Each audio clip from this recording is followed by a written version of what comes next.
মানে আমি শুরু করতে পারি কি না। কারণ আমাদের দেশের কর্পোরেট গিফট আইটেম মার্কেটটা অনেক বড়। তো সেখান থেকেও যদি আমি মানে কাজ আনতে পারি তাহলে হয়তোবা আমাদের ইম্পোর্টের যে ব্যাপারগুলো থাকে ইম্পোর্ট নির্ভরতাটা কমবে। তো সেখান থেকেই আসলে সেই ভাবনা থেকে আমার বিজনেস শুরু করেছিলাম আসলে আমি 10,000 টাকা দিয়ে একটা মেশিন দিয়ে একটা ওয়ার্কার দিয়ে আমি শুরু করেছিলাম। এখন আমার ইয়ার টার্নওভার প্রায় 1,20,00,000-এর মতো। আর এসএমই থেকে যেটা বলবো যে আসলে অনেক সহযোগিতা পাওয়া হয়েছে অ্যাজ এ এসএমই এন্টারপ্রেনার। এখন বাংলাদেশ সরকারও কিন্তু এসএমই এবং ওমেন এন্টারপ্রেনারদেরকে অনেক ধরনের সাহায্য সহযোগিতা করছে। প্রথমে হচ্ছে ব্যবসাটা সম্পর্কে খুব ভালোভাবে জানতে হবে, বাজারটা সম্পর্কে জানতে হবে যে কোথায় মানে আমি আসলে টার্গেট মার্কেটটা কি, আমি কোন ধরনের ক্রেতার জন্য জিনিসটা তৈরি করব। খুবই ডেডিকেটেড হওয়া লাগবে এবং মানে যেই ব্যবসায়ী করুক খুব ধৈর্য ধরে করতে হবে এবং সেইটার সম্পর্কে খুব ভালোভাবে ডিপলি জানতে হবে।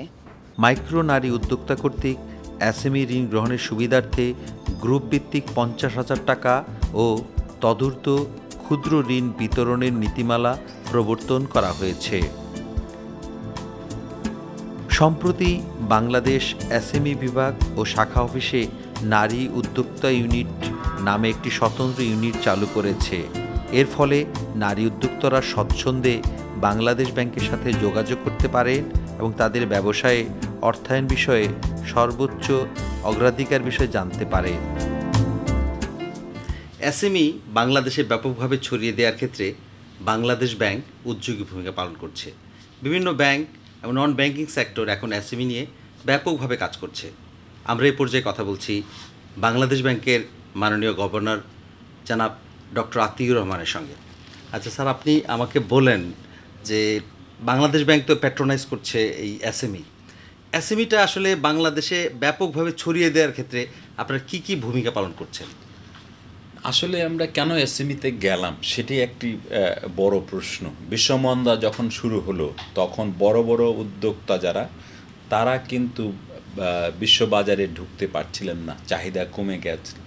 তো তখন আমরা ভাবলাম যে দেশের ভেতরে যদি চাহিদা তৈরি করতে পারি তাহলে যে চাহিদাটা বিশ্ববাজারে কমছে তার খানিকটা এখান থেকে আমরা কম্পেনসেট করতে পারবো। সেই কারণে কিন্তু ছোট এবং মাঝারি শিল্পের উপরে গুরুত্ব দিলাম। তাছাড়াও ছোট শিল্পের উপরে গুরুত্ব দেওয়ার আরেকটি কারণ হলো কর্মসংস্থান।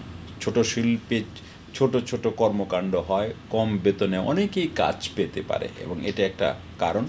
আরেকটি কারণ হলো যে আমাদের দেশের মানুষের, সাধারণ মানুষের যে কর্ম স্পৃহা সেটা কিন্তু অনেক দেশের চেয়ে বেশি। অনেক উদ্যোক্তা মানুষ আছে, সামান্য পুঁজির অভাবে তাদের এই উদ্যোগগুলো তারা সফলভাবে সম্পন্ন করতে পারেন না। তা আমরা ব্যাংকগুলোকে বললাম যে বড় বড়দের তো অনেক টাকা দিয়েছেন, তেলে মাথায় তো তেল অনেক ঢেলেছেন, কিন্তু সেই তেল ঢালার পরেও সেখান থেকে তেল কিন্তু ফিরে আসে না, অনেক সময় আটকে যায়, ঋণ খেলাপি হয়ে যায়। কিন্তু ছোট এবং মাঝারি উদ্যোক্তারা তারা কিন্তু কম পয়সায় একটু টাকা পেলে টাকাটা ব্যবহার করবে, দেশেরও উন্নতি করবে, আপনার ব্যাংকেরও সুবিধা হবে। বিশ্বব্যাপী এখন একটি স্লোগান সবচেয়ে বেশি জনপ্রিয়, সেটা হচ্ছে যে চাকরি করব না, চাকরি দেব। তো এসএমই এই স্লোগানকে কতটা ধারণ করতে পারবে? এটা পুরোপুরি ধারণ করছে এসএমই। কারণ এসএমই ছোট ছোট উদ্যোক্তারা, গৃহবধূরা, তারা আজকে উদ্যোক্তা তৈরি হচ্ছে। তারা একসময় চাকরির জন্য এখানে সেখানে ঘুরতেন, এখন নিজেরাই তারা চাকরি দিচ্ছেন।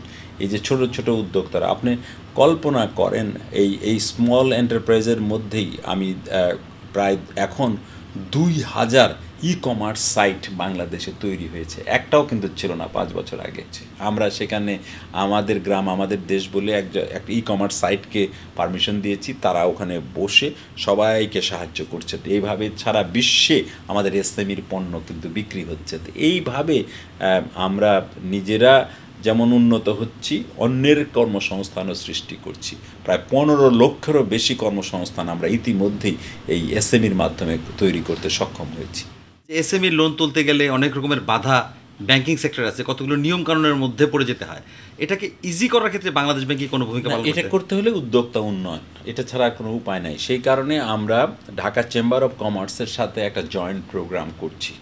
সেই তারা ঢাকা চেম্বার্স তারা উদ্যোক্তা ইনকিউবেটর তৈরি করছে এবং করে সেখানে তারা উদ্যোক্তা তৈরি করবে, কি করে লোন অ্যাপ্লিকেশন করতে হয়, কি করে বিজনেস প্ল্যান কি করতে হয়, কি করে ট্যাক্স দিতে হয়, এগুলো তারা শেখাবেন এবং উদ্যোক্তা তৈরি করবেন।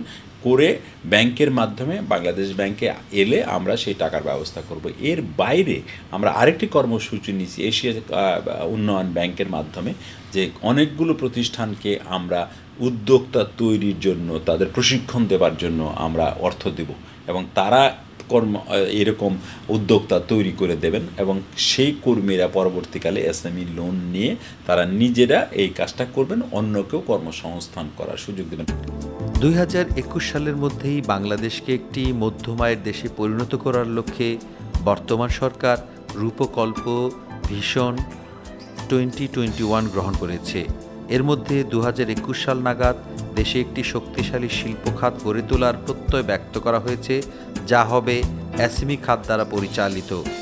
সরকার জাতীয় শিল্পনীতি 2010-এ ক্ষুদ্র ও মাঝারি উদ্যোগে শ্রমঘন শিল্পের পরিকল্পিত ভারসাম্য উন্নয়নকে শিল্পায়নের চালিকা শক্তি হিসাবে চিহ্নিত করে এই খাতের ক্রমবিকাশকে ত্বরান্বিত করার জন্য গুরুত্ব আরোপ করা হয়েছে, যা দেশের অর্থনৈতিক উন্নয়নে বিরাট মাইলফলক হিসাবে পরিগণিত হবে।